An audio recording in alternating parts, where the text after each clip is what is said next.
Good afternoon. Today, I made two vital calls, as I've been making for some months now. Two vital calls that on the situation in Russia and Ukraine.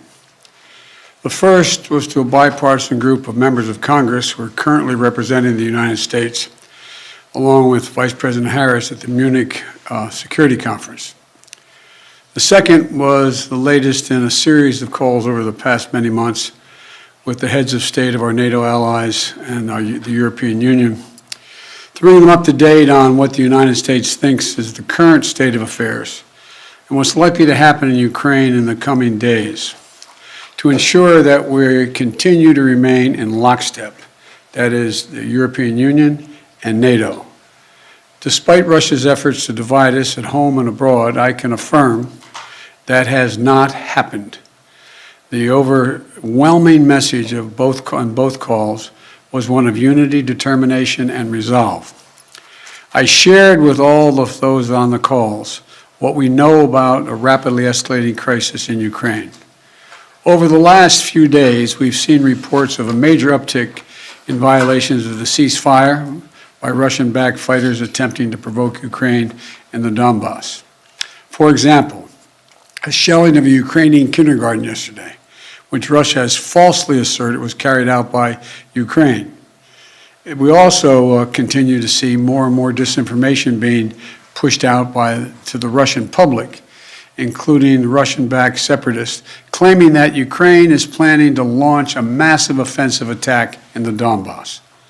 Well, look, there is simply no evidence of these assertions, and it defies basic logic to believe the Ukrainians would choose this moment, with well over 150,000 troops arrayed on its borders, to escalate a year-long conflict. Russia's state media also continues to make phony allegations of a genocide taking place in the Donbass and push fabricated claims warning about Ukraine's attack on Russia without any evidence. That's just what I'm sure Ukraine's thinking of doing, attacking Russia. All of these are consistent with the playbook the Russians have used before, to set up a false justification to act against Ukraine. This is also in line with the pretext scenarios that the United States and our allies and partners have been warning about for weeks. Throughout these tense moments, the Ukrainian forces have shown great judgment and, I might add, restraint. They refused to allow the Russians to bait them into war. But the fact remains, Russian troops currently have Ukraine surrounded from Belarus along the Russian border and with Ukraine to the Black Sea in the south and all of its border. You know, look, we have reason to believe the Russian forces are planning to and intend to attack Ukraine in the coming week, in the coming days. We believe that they will target Ukraine's capital, Kyiv, a city of 2.8 million innocent people. We're calling out Russia's plans loudly and repeatedly, not because we want a conflict, but because we're doing everything in our power to remove any reason that Russia may give to justify invading Ukraine and prevent them from moving. Make no mistake, if Russia pursues its plans, it will be responsible for a catastrophic and needless war of choice. The United States and our allies are prepared to defend every inch of NATO territory from any threat to our collective security as well. We also will not send troops in to fight in Ukraine, but we will continue to support the Ukrainian people. This past year, the United States provided a record amount of security assistance to Ukraine to bolster its defensive, $650 million from Javelin missiles to ammunition. We also previously provided $500 million in humanitarian aid and economic support for Ukraine. And earlier this week, we also announced an additional sovereign loan guarantee of up to $1 billion to strengthen Ukraine's economic resilience.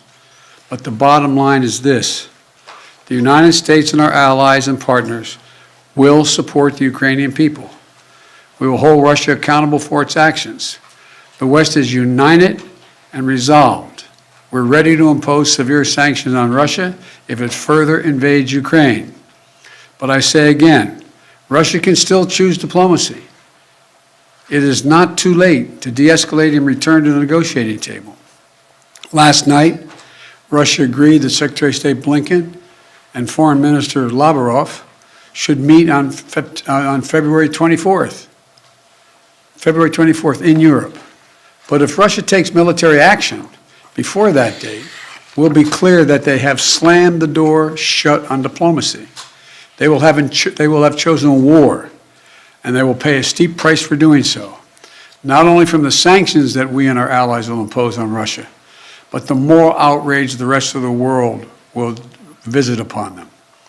You know, there are many issues that divide our nation and our world, but standing up to Russian aggression is not one of them. The American people are united. Europe is united. The transatlantic community is united. Our political parties in this country are united. The entire free world is united. Russia has a choice between war and all the suffering it will bring, or diplomacy that will make a future safer for everyone. Now, I'm happy to take a few questions. Nancy from Bloomberg. Thank you so much, sir. Do you think that it is wise for President Zelensky to leave Ukraine if an invasion is as imminent as the U.S. says it is? That's a judgment for him to make, and a determination as to whether or not. I've spoken with Zelensky a dozen times, maybe more, I don't know. And it's in the pursuit of a diplomatic solution, it may not be it may be the wise choice, but it's his decision. And do you have any indication about whether President Putin has made a decision on whether to invade? Do you feel confident that he hasn't made that decision already? As of this moment, I'm convinced he's made the decision. We have reason to believe that. There seems to be a unanimity, a spirit to do between the United States and Europe to do some sanctions, the comprehensive sanctions, but is everyone on board with the exact same sanctions that you want to do? Yes. There will be some slight differences, but there'll be more add-ons than subtractions. And President Putin is going to oversee some nuclear drills this weekend. How do you see that happening? What's your reaction to that, sir? Thank you. Well, I don't think he is remotely contemplating using nuclear weapons. But I do think I think he is focused on trying to convince the world that he has the ability to change the dynamics in Europe in a way that he cannot. But I don't, how much of it is a cover for just saying we're just doing exercises and there's more than that, I just can't, it's hard to read his mind.